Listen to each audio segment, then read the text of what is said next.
ഇപ്രാവശ്യം ജഡ്ജസായി നിശ്ചയിച്ചിട്ടുള്ളത് 3 പ്രാവശ്യം തുടർച്ചയായി ജഡ്ജസായവരെ നിശ്ചയിച്ചിട്ടില്ല. എന്ന് മാത്രമല്ല, നിശ്ചയിച്ചിട്ടുള്ള ജഡ്ജസിനെ സംബന്ധിച്ചിടത്തോളം ഒരു സ്ട്രോങ് ഡിക്ലറേഷൻ എഴുതി വാങ്ങുന്നുണ്ട്.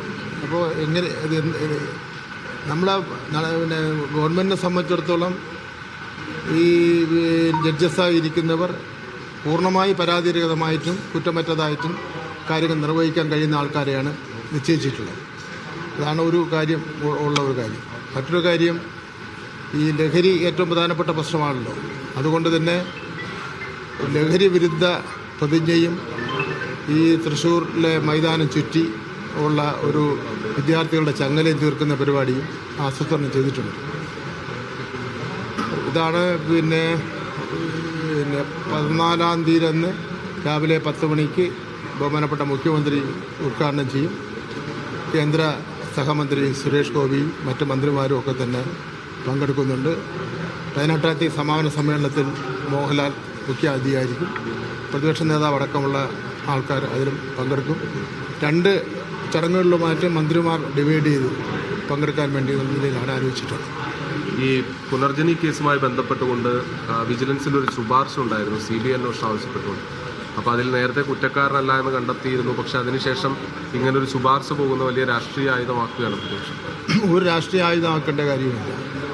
ശബരിമല നടന്നതിന് തുല്യമായിട്ടുള്ള പിന്നെ പ്രശ്നം തന്നെയാണ് ഇതിനെ നമ്മൾ കാണേണ്ടത്. ശബരിമലയിൽ നടന്ന പോലുള്ള ഒരു കൊള്ള തന്നെയാണ് ഈ പുനർജനി സംഭവത്തിനും നടന്നിട്ടുള്ളത്.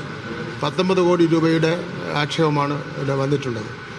കേരളം പോലുള്ള ഒരു സംസ്ഥാനത്തിൻ്റെ പ്രതിപക്ഷ നേതാവെന്ന് പറയുമ്പോൾ ബഹുമാനപ്പെട്ട മുഖ്യമന്ത്രിയും മന്ത്രിമാരും ഒക്കെ അതേപോലുള്ള ഒരു പിന്നെ സ്ഥാനം പ്രോട്ടോക്കോൾ പ്രകാരം ഉള്ളതാണല്ലോ.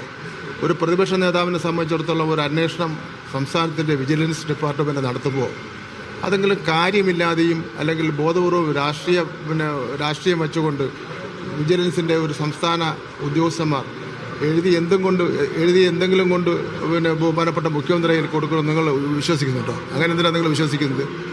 സംസ്ഥാനത്തിൻ്റെ വിജിലൻസ് ഡിപ്പാർട്ട്മെൻറ്റ് അതിൻ്റെ ഉത്തരവാദിത്വം ഉണ്ടല്ലോ. തെറ്റായ ഒരു ബോധപൂർവ്വം സംസ്ഥാനത്തിൻ്റെ പ്രതിപക്ഷ നേതാവിനെ പിന്നെ കരുതേച്ച് കാണിക്കുന്നതിന് വേണ്ടി തെരഞ്ഞെടുപ്പിനെ ലാക്കാക്കിക്കൊണ്ട് ഒരു റിപ്പോർട്ട് എഴുതി കൊടുത്തു കഴിഞ്ഞാൽ റിപ്പോർട്ട് തെറ്റാണെന്നും അടിസ്ഥാനരഹിതമാണെങ്കിലും റിപ്പോർട്ട് എഴുതി കൊടുത്ത ആളിന് വെറുതെ പോകാൻ വേണ്ടി പറ്റുമോ? അയാൾ മറുപടി പറയണ്ടല്ലോ. അപ്പോൾ ശബരിമല സ്വർണ്ണക്കൊള്ള പോലെ തന്നെയാണ് പുനർജനിയും എന്നാണ് മന്ത്രി വി ശിവൻകുട്ടി പറയുന്നത്. അങ്ങനെയെങ്കിൽ എന്തുകൊണ്ട് ഇത്രയും നാൾ ഇങ്ങനെ ഒരു വലിയ കൊള്ളയ്ക്ക് പിറകെ അന്വേഷണം നടന്നില്ല എന്ന ചോദ്യം അപ്പോഴും അവിടെ ബാക്കിയാവുന്നു.